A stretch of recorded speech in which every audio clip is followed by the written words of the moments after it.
Good morning, everyone. Happy to see you here. So today we will talk about one of the most actual topics nowadays. It is stress. You can see people who are nervous or stressful walking outside, or maybe at the end of the year you were also stressed with the exams. Yeah, so each time some events happen that just warn us out, and it's difficult to control it. So nowadays we will find out some techniques. We will talk what is stress itself, its nature and evolution, how it was developed due to the course of events, also how to resist to the stress, how to make stress your friend, and meditation, like one of the techniques for stress management. So these were our 5 agenda. Now let's start with the leading discussion. The first question for you, what is stress? So how can you understand it just with one word? For example, maybe it's a feeling, of being nervous, of being uncomfortable. What else? What is stress for you? Do you get stressed easily? Just someone told you something you didn't want to hear and you're stressed, you're worried, or you don't mind at some small events. It's okay, no matter what is going on. You're stress resistant to all that happens. So, do you get stressed easily? What circumstances stress you the most? Is it school, exam, or some personal problems? What makes you stress? For me, the most stressful circumstances at school were tests. At university, it might be exam. At work, some interviews, conferences might be.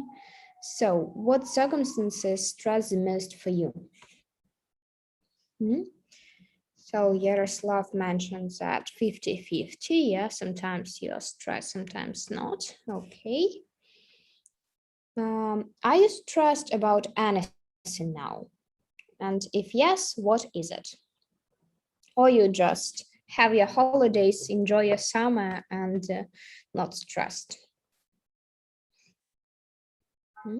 Okay, so I'm waiting for all your comments. Tests, the most stressful, okay. Good. So, stress, its nature and evolution.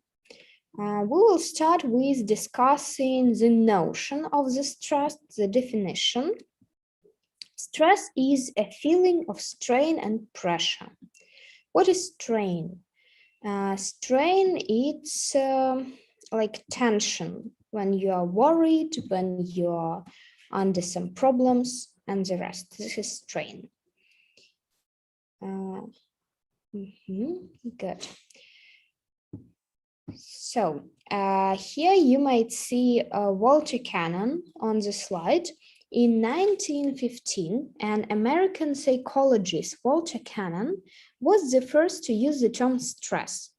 In his research on the universal fight or flight response, which is a psychological reaction that occurs in response to perceived harmful effect, attack, or threat to survival, Cannon's theory states that animals react to threats with general discharge of the sympathetic nervous system, preparing the animal for fighting or fleeing. The fight or flight response is an automatic psychological reaction to an event that is perceived as stressful or frightening. The perception of threat activates the sympathetic nervous system and triggers an acute stress response that prepares the body to fight or flee. So in other words, imagine that you are going in the evening in darkness and there is no one outside, just you and the man who is a stranger, you don't know him, behind you. So how do you feel? Are you stressful?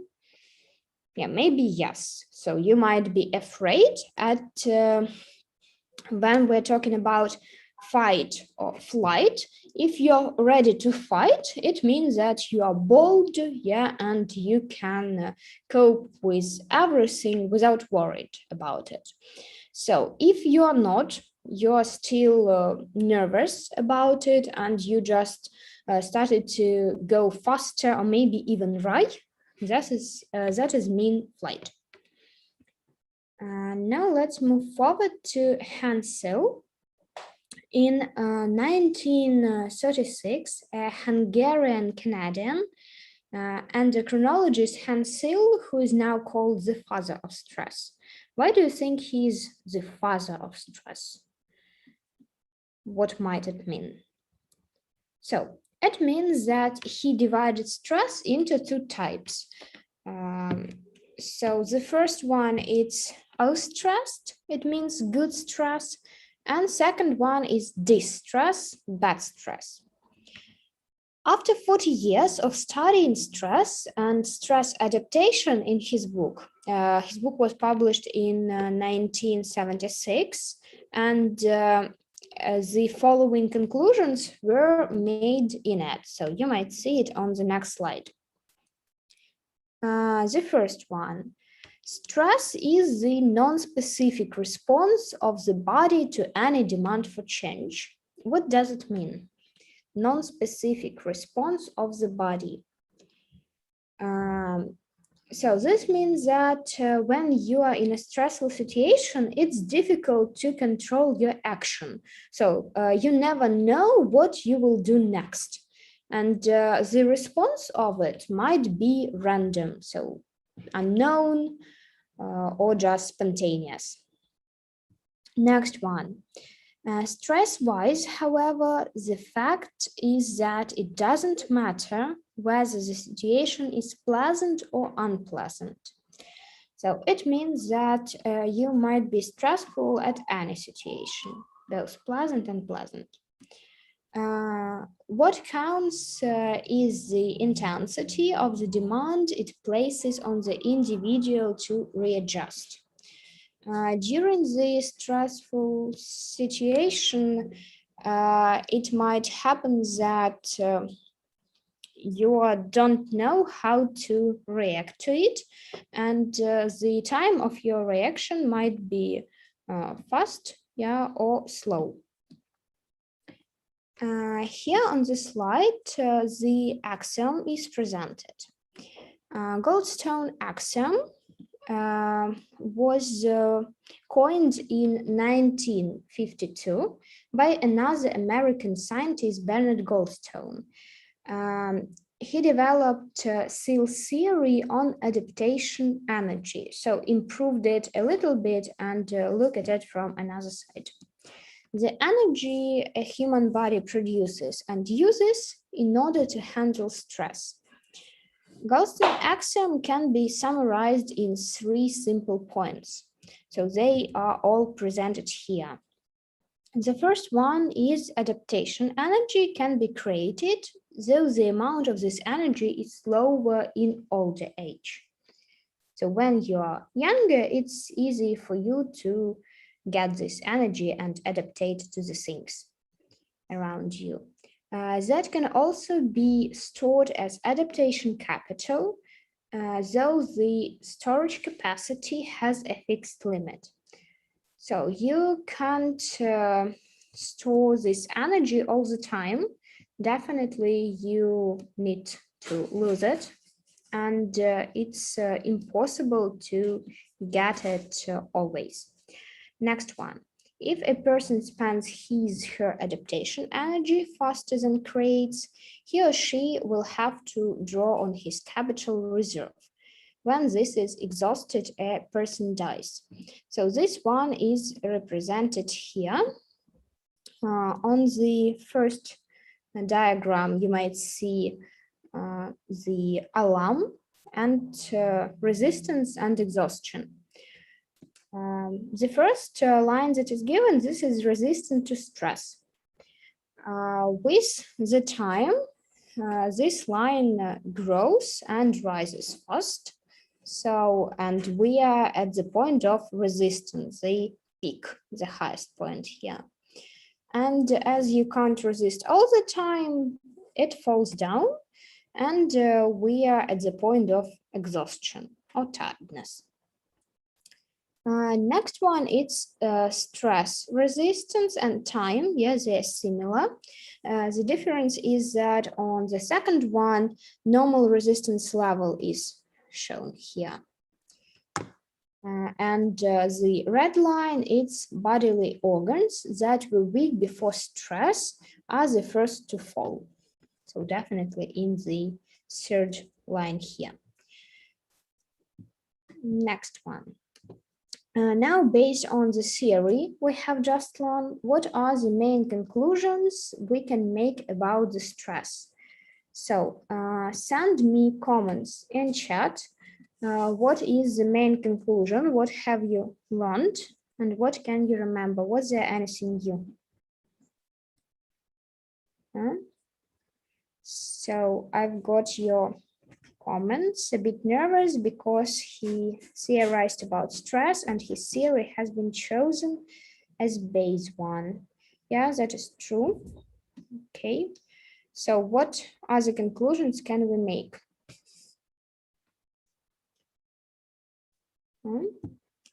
Now look at stress resistance. What do you do to reduce the stress in your life? What actions, what activities? So you might walk with friends, play computer games, spend time doing nothing. What do you do to reduce the stress in your life? And how do you relax? So maybe doing the same activities or there is a difference. So is it the same activities to reduce stress and to relax? And what might be the difference in them? When we talking about the activities to reduce stress, it means that you're already nervous. And the second one, you can relax at any situation, yeah, when you're tired or just you want to have a rest. You're going on a walk to calm stress down. Good. Go gym and swimming pool. Excellent. Some sport exercises. It has its own limit and can be temporary. You're talking about stress, yeah, that it can't be all the time. It has its limit. Or as your resistance, Evgenia, what has its own limit? Alexander spends her time with friends. Good. Now, we will go through the following steps to prepare your personal stress resistance guide to control the level of stress and the intensity of your response to stress.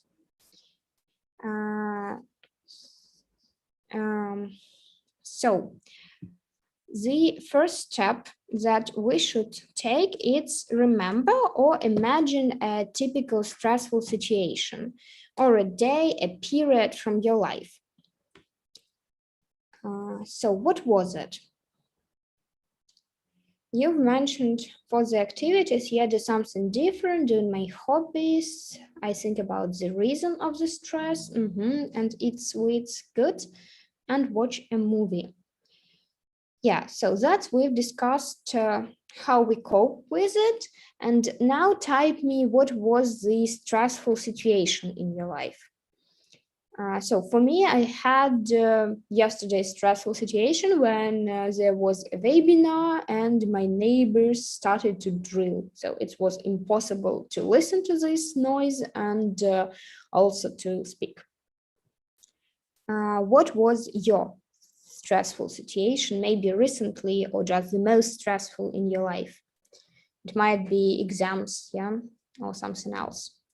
Then we need step by step describe your response to the stress. What do you usually do to cope with it. But here it's not that you mentioned like spending time with friends or something else. That's your personal inner feelings. So for example, when I hear my neighbors drilling, I respond to it neutrally. So it means I do nothing, just put up with it. So you might respond like if someone insulted you, yeah, you're in a stressful situation, you might cry. You might respond to it like aggressively, to shout, to yell at someone.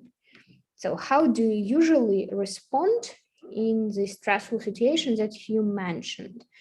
Maria mentioned it was when I had to write important exam. So how did you feel during this time? Naturally nervous, yeah, because you were interested in the result of the exam and you respond maybe with good preparation for it or with no preparation at all, just let it go as it is. So type your response to the situation that is stressful. And the third point, what makes you understand that you are stressed out? What do you usually do? How do you typically behave in a stressful situation? Here, for example, what helps to understand when you see a person and he is maybe knocking on the table with his fingers, we might suggest that he or she is nervous. Also, when a person is biting his nails, yeah. What else? Sometimes a person might not stand on the place and walking around or some others. So what makes you understand that you stress out?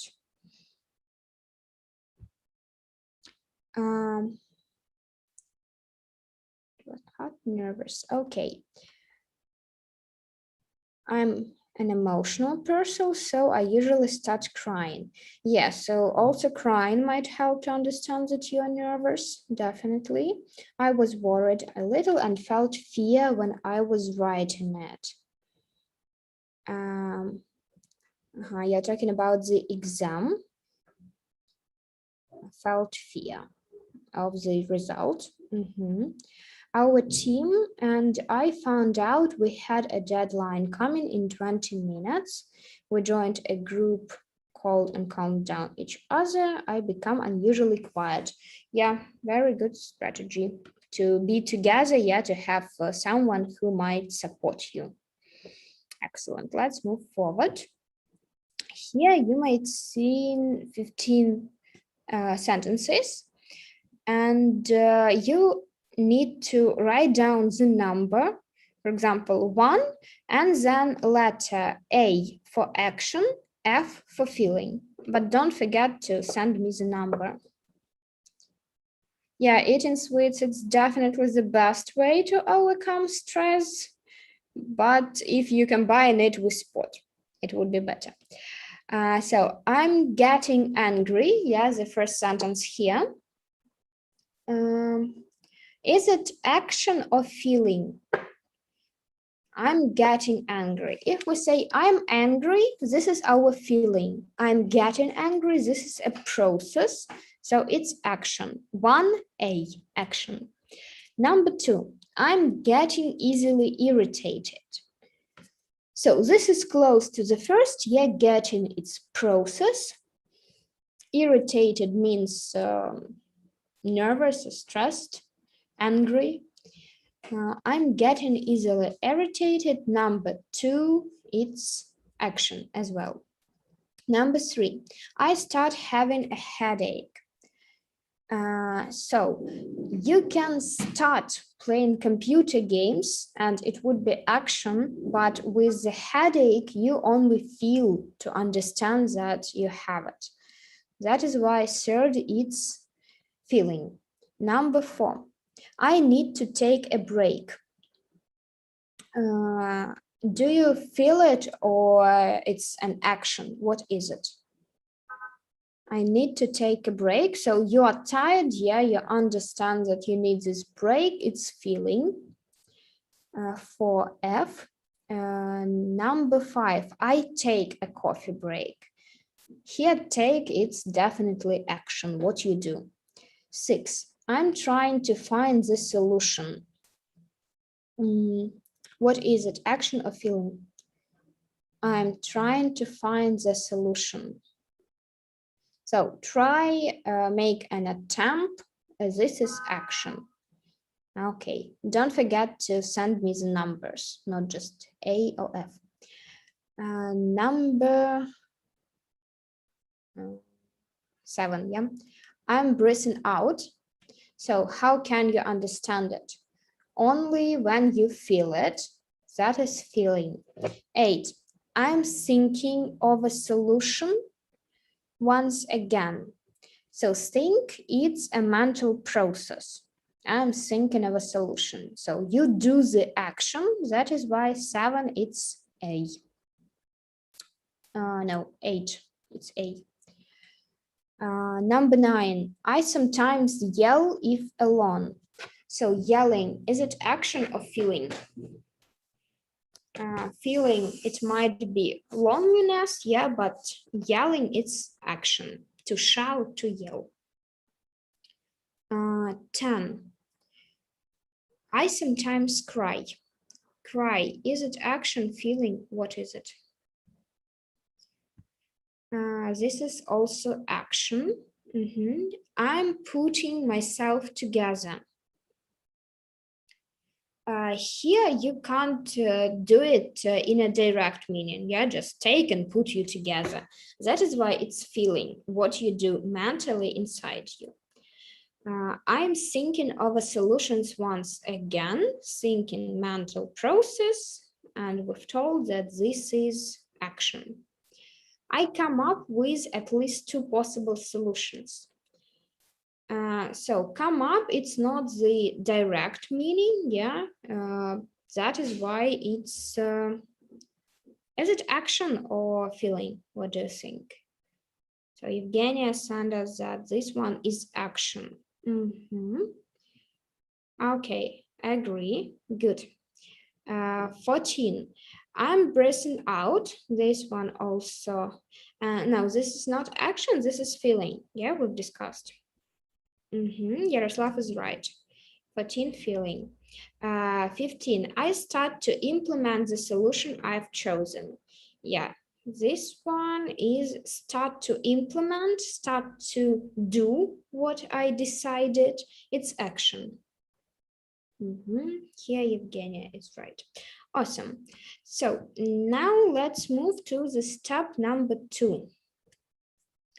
What do you usually do to describe the stress level? To decrease.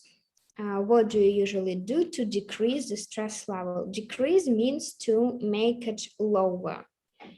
What actions help you? We need to make a list of 10 actions that always make you feel better when you are under stress. So send me several actions, maybe 2, 3, and we will make together the list of actions that help us. What might it be? It might be watching TV serials, reading a book, yeah, listening to music, maybe trying a new activity, or having your hobby, yeah, something like this. So send me the actions that you do and that make you feel better under stress. We will move forward and then we will check all of them. So I'm waiting for all your comments. How to make stress your friend? Type me either you agree or disagree with the statements that are given. When people say they can't handle stress, they mean they can't handle responsibility. Handle means to cope with stress, to manage it. When people say they can't handle stress, they mean they can't handle responsibility. So your parents are responsible for you, yes? And They handle all the responsibility on their own. When you can't handle the responsibility, you usually ask for your friends, parents, or someone who might help you and share this responsibility between two people or maybe in a group. And definitely, this is easier to handle all that is going on. And in such way, you are not so stressed. So, true or false? And second one, stress is the way to progress. Is it possible that stress is something positive and it helps us to progress? If we take the situation with the exam, when you're nervous, definitely it's something negative. Yeah, you don't like exams, tests, and the feeling when you're under this pressure. But if we're talking about a positive side, like progress, it means that you prepare before it, yeah, you learn some new information, you remember it better, you act faster. So this is all about your progress. Again, agree or disagree? Number one, true or false? Number two, true or false? Good. So now let's turn back to the list of activities that you've done. So eating candies, okay. Watch relaxing video, yes. Calm down and drink coffee, awesome. Reading, doing sports, spending time with family, friends, yes, good. Watch your favorite film or serial, playing games, listening to music, and probably eating. Good. Do some breathing exercises. Yeah, it might be a kind of meditation. Yeah. Watch a movie. Speak with someone in chocolate. Think logically. Eat licorice. A soldier. Speak to friends. What do you mean by soldier? What is it? So it's a kind of how to explain it? When you have a device, yeah, with high temperature, and you connect two metal things together, yeah? This one, soldier, that you mean. And speak to friends. Good. Hang out with friends, forget about the problems for some time, do your hobbies. It can help a bit. Yeah, okay. Go for a walk. It depends. Sleeping, dreaming, and planning the future, speaking to my best friends, studying something new, enjoy the nature, and listening to classical music. Okay. Yeah, good. And soldering. Got it? Okay. So excellent with the list. Yeah, we have even more than 10 activities. And if you find something interesting for you, yeah, you can choose this activity and try it once if you haven't done it earlier. Now let's move back to this one. You've commented true, and for the second, it false. Okay, so Stefan disagree. Yes, that stress is the way to progress. Okay, so it's personally, you might be agree or disagree. So now let's look at the next slide about Kelly McGonigal. She is a health psychologist and lecturer at Stanford University. She says that the popular ideas about stress might be re-evaluated in the light of new research on how the beliefs held about stress, such as thinking of stress as bad, can affect your health, yeah, mental and physical. According to McGonigal, the old understanding of stress as an unhelpful relic of our animal instinct is being replaced by the understanding that stress actually makes us socially smart. It's what allows us to be fully human. So this is the comparison, yeah, between animals, how they react to the stress, and people when they can get some benefits out of it. So we will watch a video um, where McGonagall proves that stress is the most powerful energy source and the best possible mechanism of adaptation to the hardest conditions. Apart from this, your task is to tell me what is special about her approach to it. So what is McGonagall approach to stress? Do you know the word approach? Yeah, it's how she overcomes the stress, what she does with it.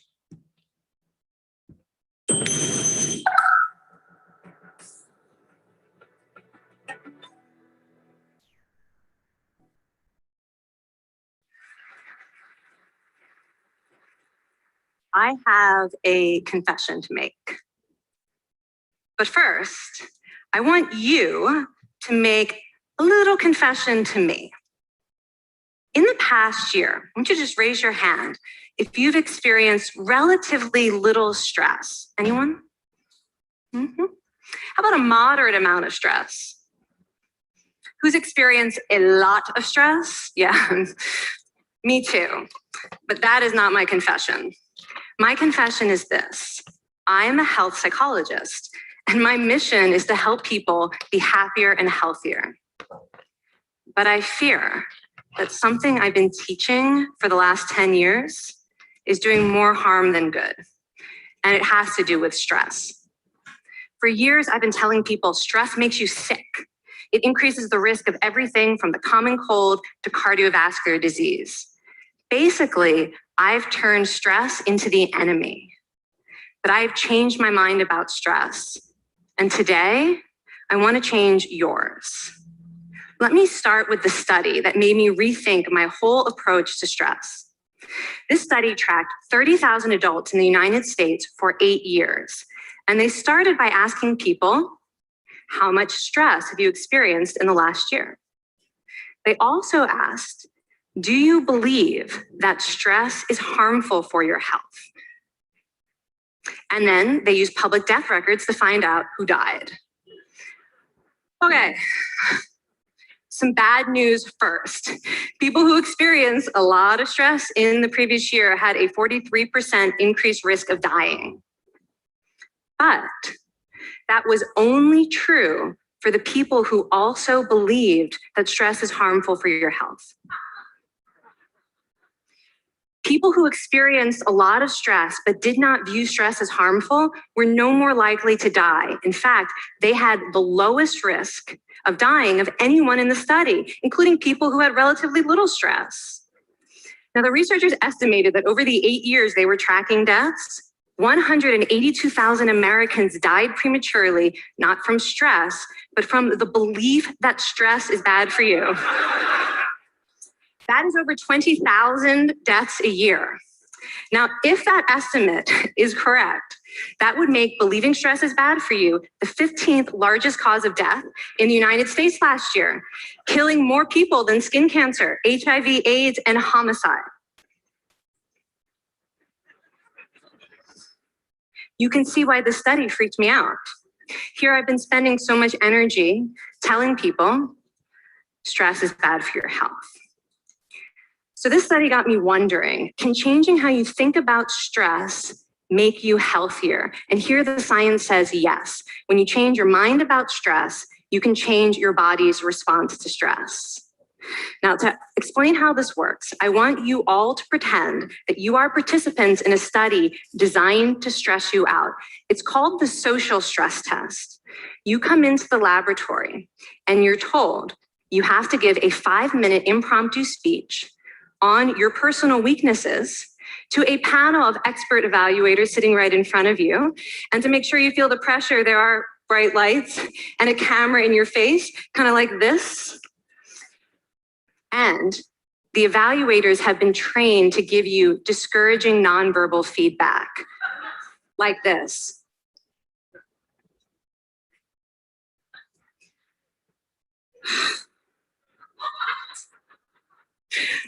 Now that you're sufficiently demoralized, time for part 2, a math test.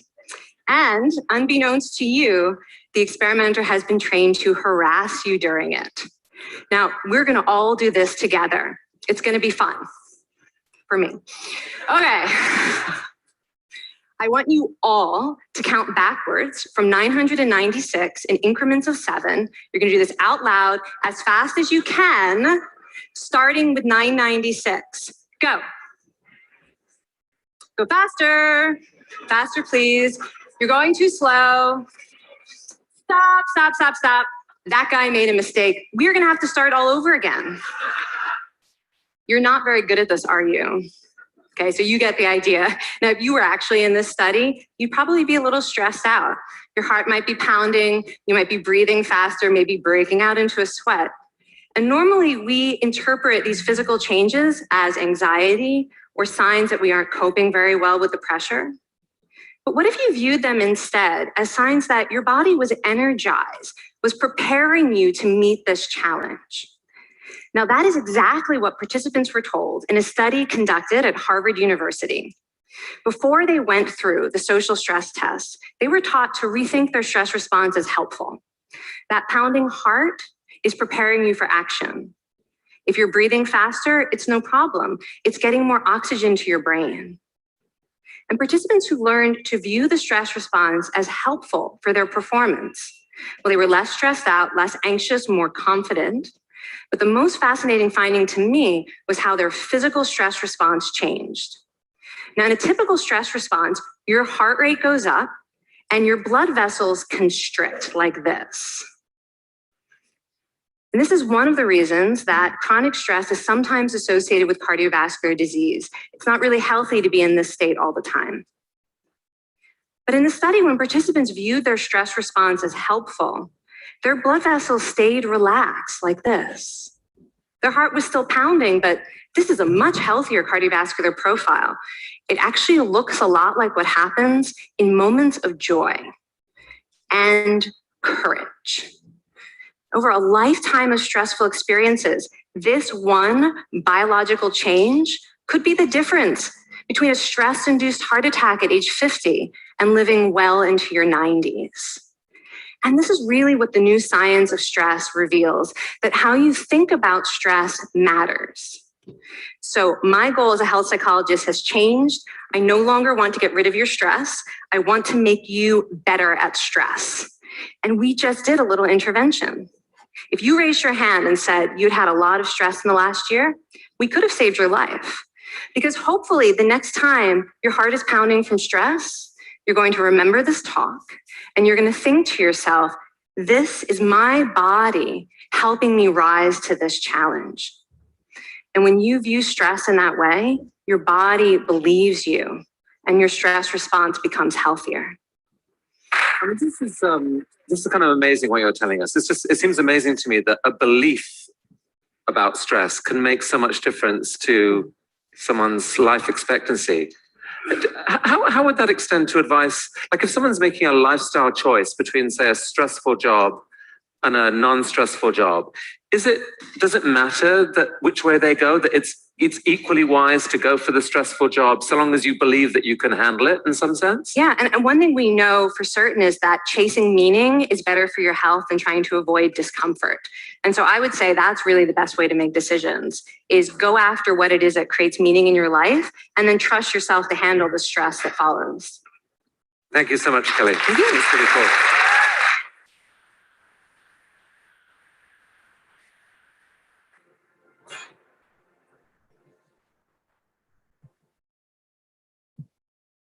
So what do you think about the approach that was used to the stress? She told that stress is not the enemy. And if you think that stress is harmful, it is. If you think that it's not, it isn't. So the only thing that really matters here, it's how you think about it. Do you agree with it? What is your opinion to this approach? And also at the end of the video, it was mentioned, yeah, about the job, which one to choose, stressful or non-stressful. And she recommended to use stressful. Why? Does it seem illogical here? Actually, when you use the job that is non-stressful and you regret of your decision, you're also under this feeling, yeah, of being nervous, stressed, dissatisfied with the decision, and you might think that it might be better. That is why you should use what is really important to you. She is a genius. Okay, stress is unharmful as long as you believe in it's not. As long as you believe in it, it's not. Don't forget about the punctuation. Yes, for comma, it's easier to read. Yeah, good. So now we will talk about the meditation for stress management. Have you practiced meditation earlier? Do you know what it is? So type me yes or no. And I'll tell you about the definition of it. Meditation is a practice where a person uses a particular technique, such as focusing their mind on a particular object, thought, or activity, to achieve a mentally clear and emotionally calm state. Meditation may be used with the aim of reducing stress, anxiety, depression, and pain.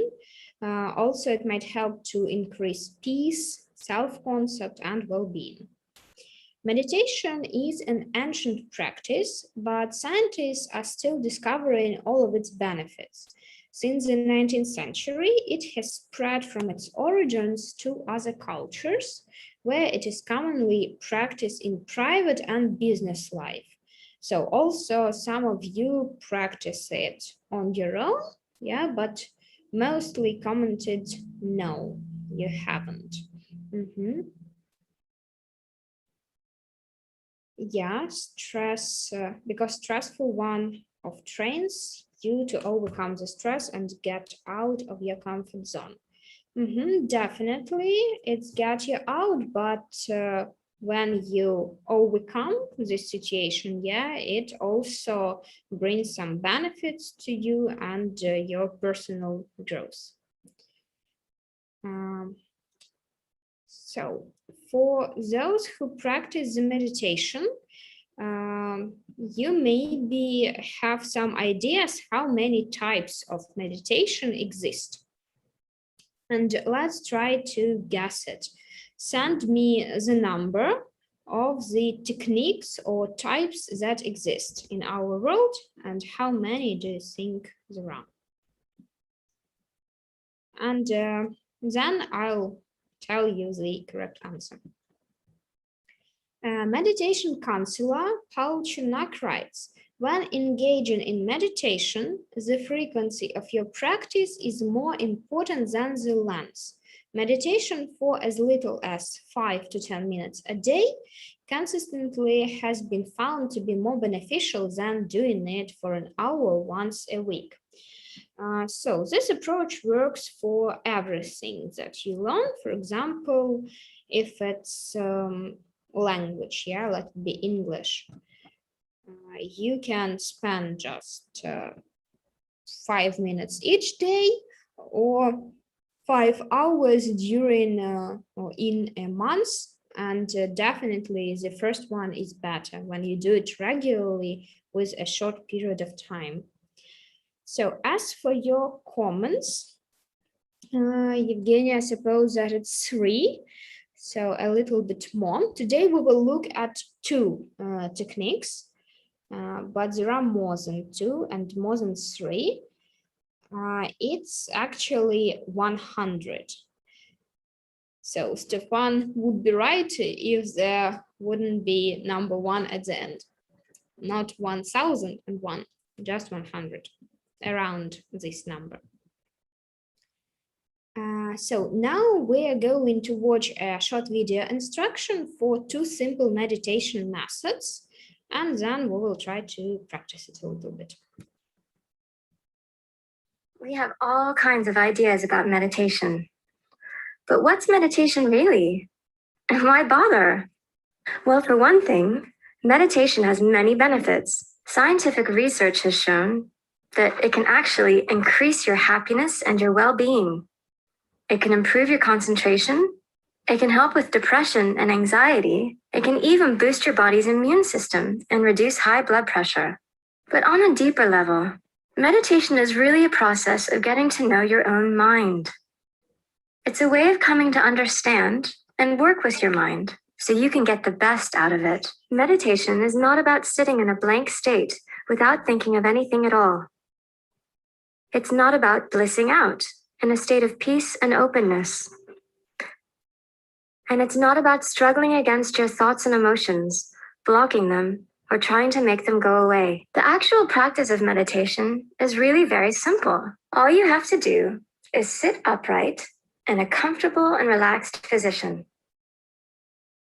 You leave your eyes open and allow your gaze to be relaxed and natural. Then simply relax your mind. Allow your mind to be just as it is. Open, spacious, calm, and yet completely aware. You simply let your thoughts and emotions, or whatever arises, come and go without clinging to them. Just let go, relax, and remain in the pure awareness of the present moment.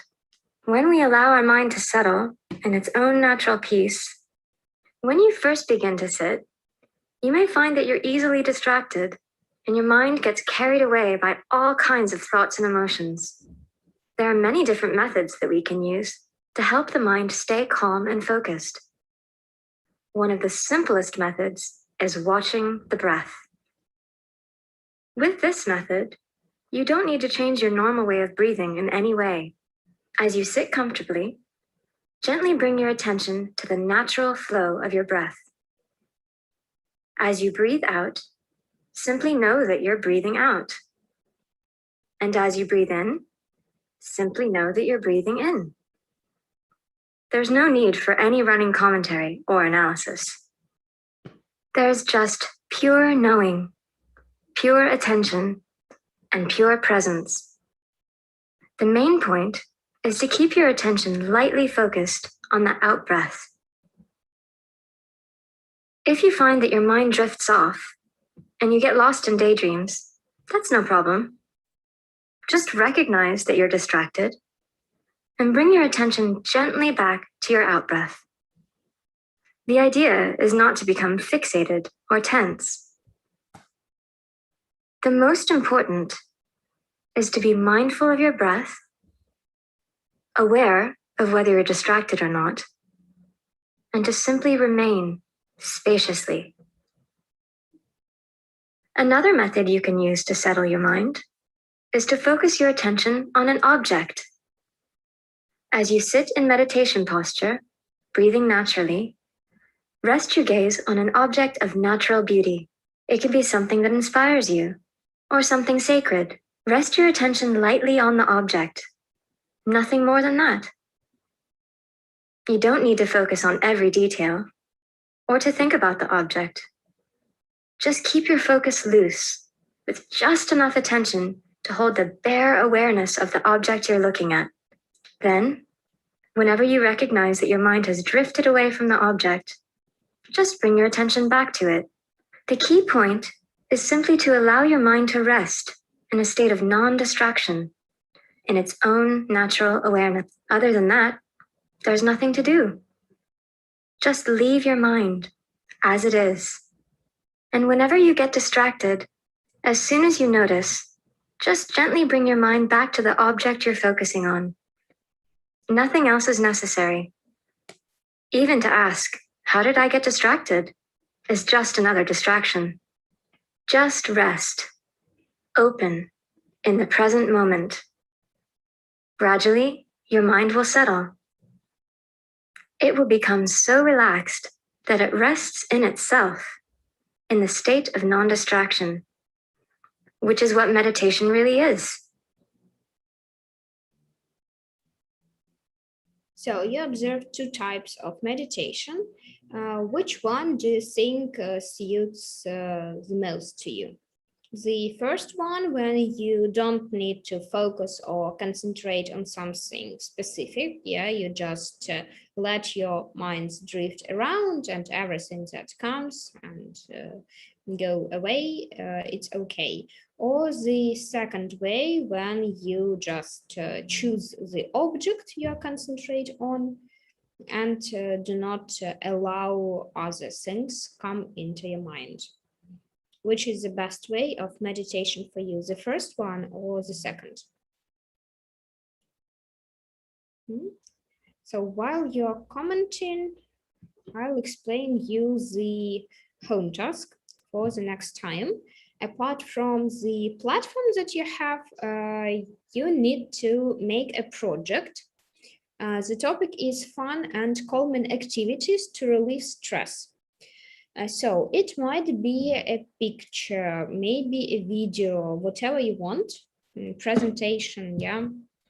With the following, you choose your activity, yeah, what you would like to do. You can send it to the link that you get here in chat. And also I'll send it to you personally in general chat in the messages. So here you might see the link. If you follow it, I'll show you how to attach your task.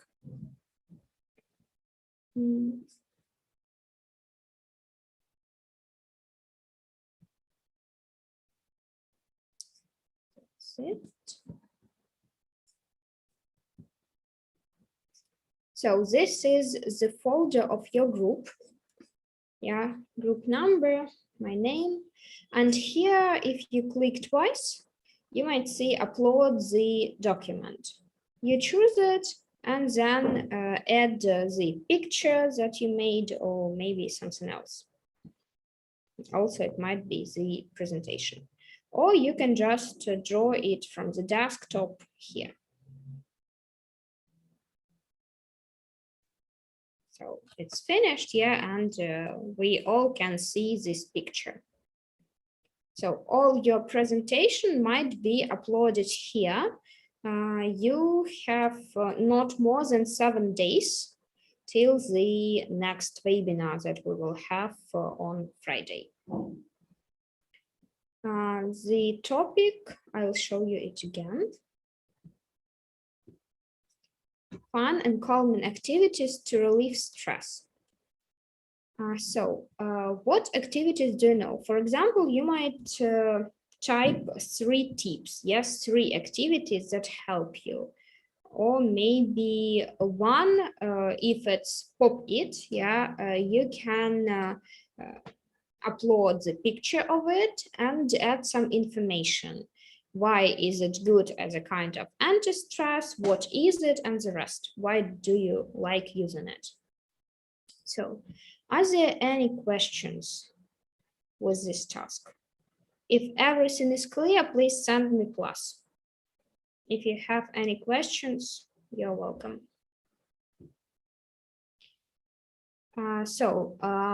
One thing that you might type here, it may be bake a new recipe. So if you adore cooking, you can choose something the most delicious, yeah, and share this recipe, what you would like to cook.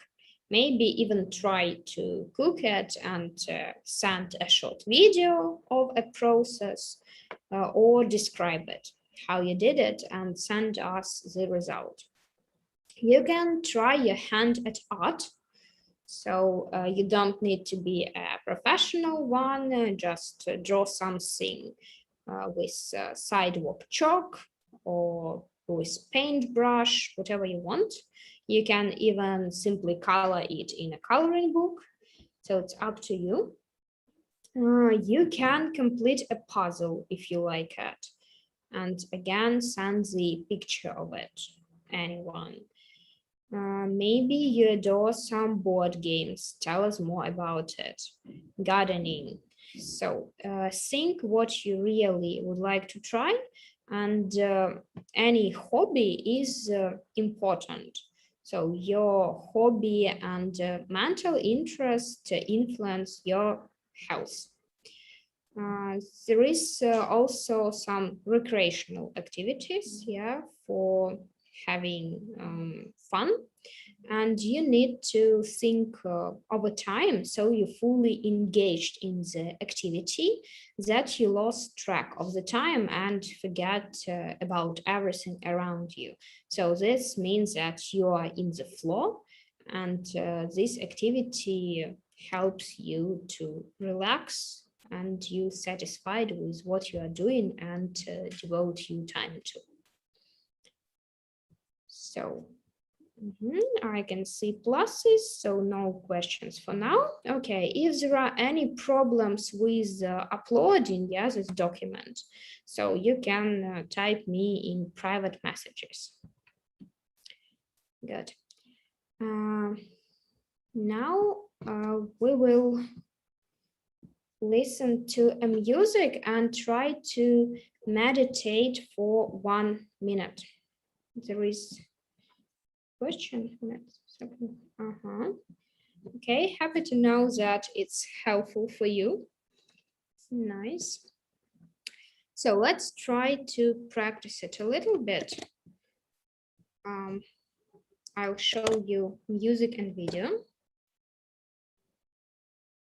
Okay.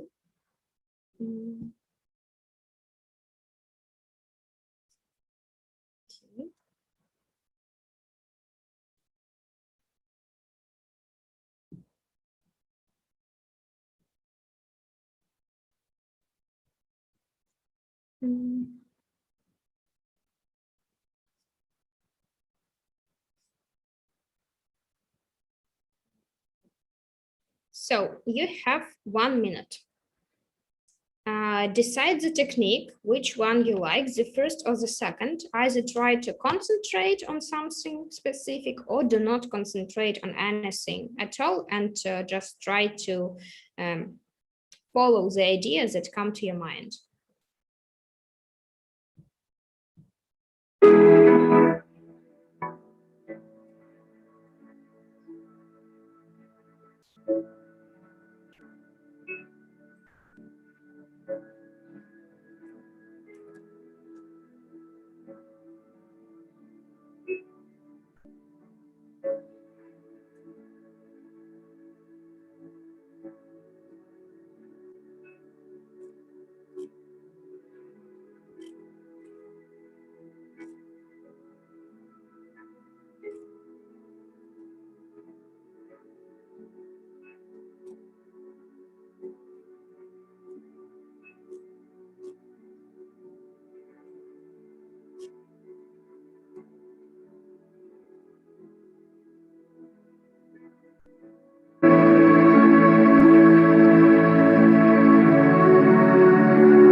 So someone might close their eyes, yeah, or others just watch the waterfall, nature, and the rest. So it also depends on the kind of technique you used. So if you do not close your eyes, it doesn't mean that you don't meditate, by the way. Okay, so for today's lesson, we've discussed the notion of the stress, its nature, the evolution of it, how to resist to the stress and make it our friend. And also we meditated a little bit and find out some more techniques. I would like to finish with the quotation. It's not stress that kills us, it's our reaction to it. So you should remember that how you react to the things influence your mental health, yeah, and how do you feel. So react positively to everything, make stress your friends, and see you soon. Bye-bye.